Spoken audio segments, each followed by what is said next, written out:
আরে অমিত বাবু, আরে আপনার এই গানের ভিডিওগুলো দেখছিলাম। আচ্ছা আচ্ছা আচ্ছা আচ্ছা, এই তো সব অডিশন চলছে। আপনারা অলরেডি অডিশন শুরু করে দিয়েছেন? যেদিন সানুদা এসেছিলেন সেদিনই তো আমাদের অডিশন আমরা নিয়ে নিয়েছি। দীপক মালো মহাশয় ছিল আমাদের যিনি উদ্যোক্তা রিয়েলিটি শো এর। হ্যাঁ আচ্ছা, ওনার সামনেই অনেকজনকে অডিশন নিয়েছি।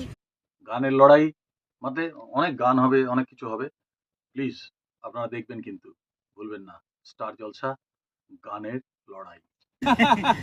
তাহলে বলুন কেমন ইনফরমেশনটা দিলাম? খুব ভালো, খুব ভালো। তাহলে জেনে নিলেন এরপরে জেলায় জেলায় অডিশন হচ্ছে। এই অডিশনে আপনারা অবশ্যই অংশগ্রহণ করবেন। আমাদের পরিচালক দীপক মাহালো মহাশয় এটা পরিচালনা করছেন। তো আমাদের জেলায় জেলায় যখন অডিশন হবে আপনারা একদম মিস করবেন না। তার সাথে সাথে এই রকম গুরুত্বপূর্ণ ইনফরমেশন পাওয়ার জন্য আইএনএন বাংলাকে ফলো করবেন। আজকের মতন এখানে শেষ। ধন্যবাদ।